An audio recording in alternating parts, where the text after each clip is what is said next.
I never intended to start a business back in 2020. This business was actually sort of a happy accident, and I ended up going viral on TikTok over a custom sticker illustration that I made for my best friend at the time. And I drew her a album sticker and kind of traced over a photo of us and posted that on TikTok of me making that, and it blew up. I started an Etsy store immediately after. I started a business Instagram page, and that's basically where my business started from. So I figured that it would be kind of cool to go over some of the things that I wish I did when I first started my business and what I would do now if I restarted my business in 2024. Starting or restarting your business in 2024 requires so many different things, a mix of creativity, strategic planning, and the utilization of new and improving tools. So let's get into 5 things that I would do differently if I restarted my business in 2024. The first thing that I would do is find my niche and stick to it. I know that I talk so much about niching down and finding your niche, but it's truly so important. And when I first started my business, my niche was stickers, was custom stickers, pet portraits, people portraits, and doing album stickers.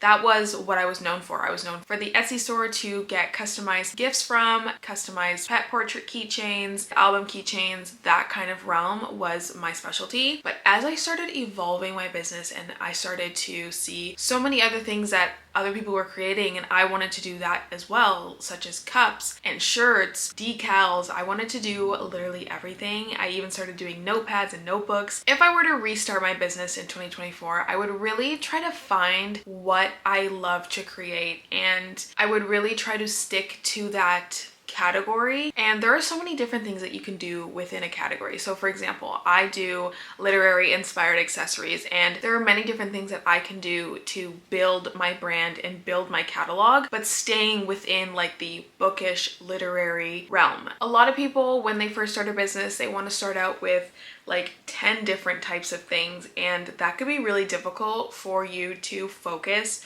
on perfecting and mastering a certain craft. So for example, say you wanted to start a punch needling business, but you also wanted to make cups, and you also wanted to make t-shirts, and you also wanted to dabble into making air fresheners. So now your energy is being split into like 4 or 5 different product avenues, and you're not able to really focus and master your skill in punch needling, which is what you wanted to start from the beginning. So with niching down, it's not about keeping your product list as small as possible or staying to just one thing and one thing only. It is staying within the category and making sure that all your products are themed around what your overarching niche is. And you want to make products that you know you can put your 100% of effort into, and try to put that effort into those products. The second thing that I would do if I started my business over again is I would start growing and building my community from the very beginning. Before I even begin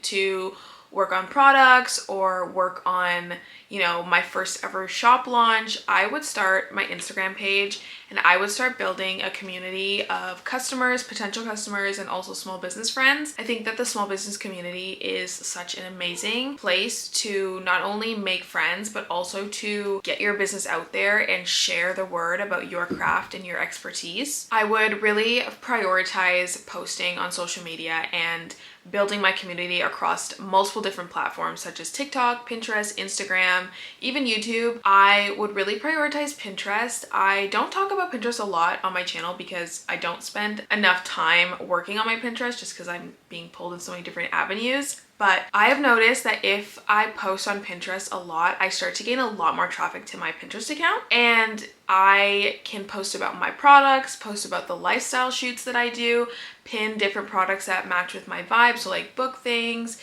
cutesy cozy setups, office decor, holiday stuff if it's around the holidays.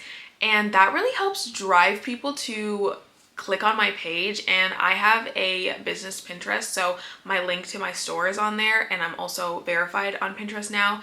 But you can really use Pinterest as a great way to drive traffic to your website and your socials and kind of help use that as a way to build your community and, you know, kind of grab people from Pinterest and transfer them over to, you know, your Instagram and your website and potentially turn those just browsers into potential customers. So I really, really love Pinterest for that reason. And so one of the things that I would do if I was restarting my business would be to prioritize building that community and utilizing different platforms for different reasons. And even though Pinterest isn't a place where people really go to shop, they go to browse, and if they see something that really catches their eye, they'll save that pin, they'll pin it, they'll like it, and that will drive it to be shown up on other people's feeds. But also it may just convert that one person browsing on Pinterest into a customer and even into a supporter over on your other social medias. Another platform that I really think is important for anyone to prioritize is Instagram. I know that the Instagram algorithm can be very defeating at times when your posts aren't getting the engagement that you know it should be, and when you're posting something that you really spent a lot of time on, whether that be a reel or something that you drew or just a photo in general, and it doesn't get the amount of likes and shares that you were hoping, it can be very, you know, defeating. But I think that it is a great area of social media to build a strong community, and that will really help you in building your business in the future because you will already have a base to start from with potential customers, people who love your brand, people who love your designs.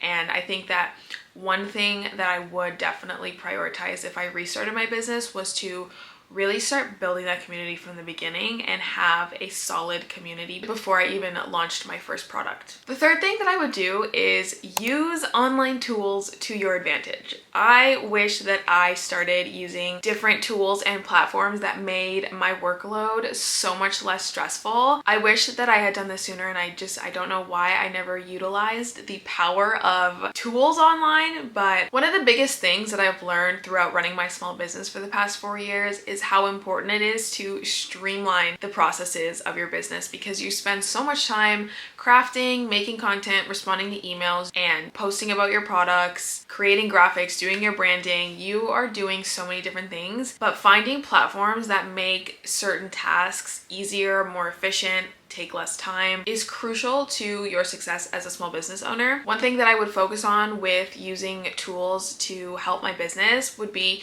to improve my website's findability and my business's searchability online, because it's not just about having your website online and ready for people to shop. It's about making sure that people actually find and see your website so that they can potentially turn into customers. One tool that I've been using that has been helping me tremendously drive organic traffic to my website is today's sponsor, SEMRush. SEMRush is an online tool that helps you improve your website's SEO and keywords so that you can rank higher up on Google search results when people search your website and bring organic traffic to your website. If I were to restart my business in 2024, I would prioritize making quality content that targets my ideal customer niche and helps bring more potential customers to my website and increase the organic traffic. SEMRush is an online tool that helps you find the best keywords online to attract your ideal customer. They've sorted and categorized over 25 billion keywords, which you can filter to help determine which keywords are going to help you find those customers that you want to find your business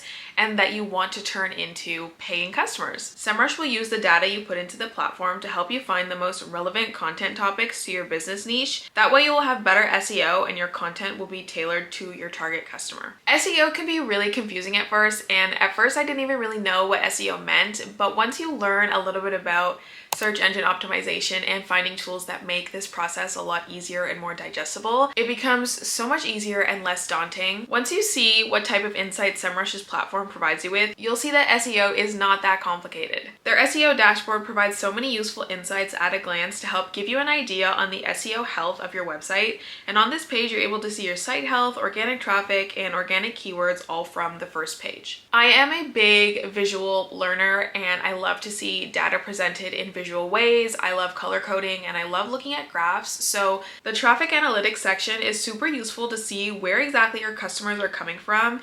And this is all color coded by traffic source. I love this because it can help me see what platforms are doing well and what platforms are not doing so well to drive traffic to my website. One thing that I really love is the site audit feature, which allows SEMRush to audit your website and draw up any potential issues regarding SEO or keywords. The best part about this is that they provide you with simple, actionable solutions for fixing any of the issues that they might find. I'm really not technologically intelligent, to be honest, and the fact that SEMRush really breaks down what exactly the problem is and tells you exactly how to fix it, but in simple, digestible terms, is so useful because I would not be able to understand if it was complicated, and I wouldn't even know how to fix it if they explained it in terms that I didn't understand. So I really love that they have the how to fix it tab where you can just hover over and see exactly how to fix whatever problem it is that they found. Something that I learned after doing a site audit on my website is that I found that my website actually has not enough meta descriptions, and after doing the audit and seeing that a lot of my pages were missing meta descriptions, I used the how to fix it tab, hovered over it and see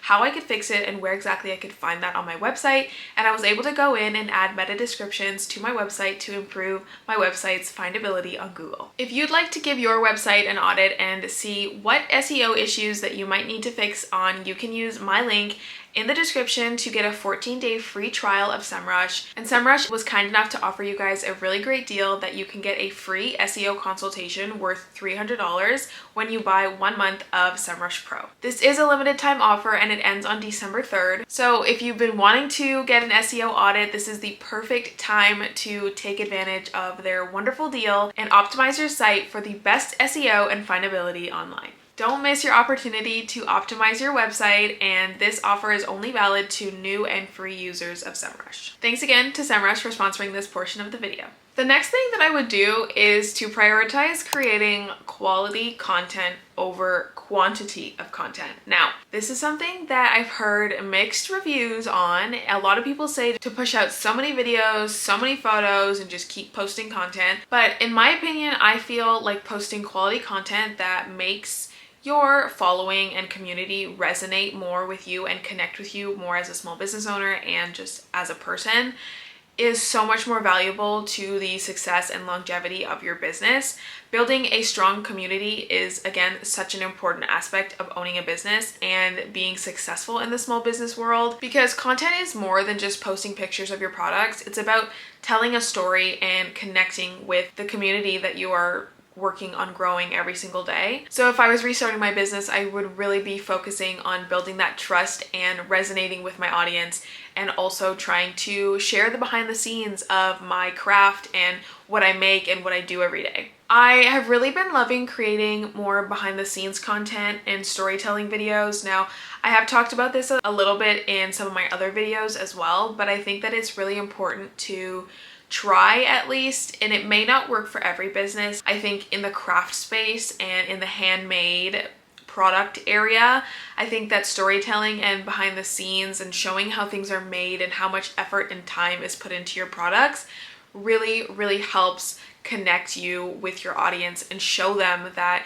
you know, you sit in your office all day and you hand make every single one of your products, and you know, it's not easy. These products are handmade with love, and you spend all of your days basically making these products for people to hopefully buy. And I think that this has proven to really help build that trust and build that connection with your following and help turn your following in your community into potential customers. And although not everyone that follows you is going to be a customer, your audience will be liking and sharing your posts and posting about, you know, your business and how cute your items are, and maybe they're not buying it, but they share it to somebody who might want to purchase your stuff. So I think that's why creating quality content is so important, because it really allows you to explore a different avenue of content creation and kind of like social media marketing that a lot of like big companies can't really do. I think that as a small business owner, you have such an amazing talent, whether that be crocheting, punch needling, making stickers, drawing, being an amazing illustrator, animator, whatever your expertise is. people want to see that. They want to see the behind the scenes. They want to see the story behind it, the process. So, I mean, as a customer myself, I love purchasing from small businesses, but I also love watching small business content and seeing how other people create their craft and how other people work on their small business. And most of the time I end up looking at their website, and a lot of the times I end up buying something. So I think from a customer standpoint and also like a follower standpoint, quality content over quantity of content always wins. You can let me know in the comments below what type of content that you like to watch from small businesses, whether you are a small business owner or just a small business follower. Let me know what kind of videos you like to see from small businesses, because I love to hear what other people think. The last thing that I would do differently with my small business if I restarted would be to know when it's time to delegate and ask for help. Now, this is something that I do struggle with a lot with my small business, and I am a person who does not like to ask for help and feels that they can do everything on her own. But as I've been growing tremendously with my business and doing more markets, trying to take my content more seriously, focus more on product launches and hand making everything again, it has been very difficult to balance all of these things and do them all successfully. So knowing when it's time to, one, outsource some things, and also when it's time to ask a family member or a friend for help is very important. Because as much as we love to wear all the hats as small business owners and do everything ourselves, it's really, really easy to burn ourselves out that way, and you're not able to show up in all aspects of your business when you are burnt out from trying to do everything, which is something that I definitely learned the hard way, and I have burnt myself out way too many times to count at this point. But I'm slowly learning to learn that balance. One example that I can give you guys is outsourcing my packaging. So when I first started my business, I did go viral at that point, but I still wasn't getting in a volume of orders that I couldn't keep up with. And now at this point, I'm getting consistent sales every week, and for the most part, but I'm getting consistent orders, and I make so much of my products, and a lot of my products are very time consuming to make, so I can't spend as much time on creating packaging and printing my packaging at home, cutting out all the pieces of packaging, assembling them together. So I have had to outsource a lot of my packaging materials, whether that be my thank you cards, my backing cards for my stickers, my bags, things like that. So I really try to cut down on the packaging time for the products and been able to gain back a lot of that time that I would spend cutting for hours these little pieces of paper. And now I'm able to put more of that time and energy into creating new products, making the products, product development, design work, and a whole bunch of other things. So it's really useful to try to recognize when you do need to start outsourcing something. And this is kind of varying from business to business. Not every business kind of has like a black and white time of, okay, this is when we need to start outsourcing our packaging or getting our stickers made by a company. So it's really kind of, you just have to know when it's time for you to get back some time from doing tasks that you could delegate to somebody else. And that doesn't make you any less of a business owner. I think that in my head, it was like, okay, well, I'm not making all this stuff myself, so I'm not a handmade business. I'm not a small business. I am not doing it all myself, but you don't have to do it all yourself, and you can't do it all yourself if you want to succeed and have a successful small business. If you're thinking about starting or restarting your business, please know that you definitely have all the tools and the power to create something amazing. I am here for you along the way, and I am here to support you along your journey. So keep refining your craft and your skills, and be consistent with content and be consistent at showing up for your business. Don't work too hard and don't try to do everything yourself, because you will burn yourself out, but just keep going and you will succeed, I promise you. Leave a comment down below one of your small business goals for 2024 or even 2025 if you started thinking about that already. I would love to chat more about our goals and start building our businesses together. So thank you guys so much for watching this video. I hope you guys took something useful away from this, and if you did, please make sure to leave a like and don't forget to subscribe to my channel so you can be part of the Queenie community and join me along my small business journey with weekly studio vlogs and videos like this one. So I'll see you all next week. Bye!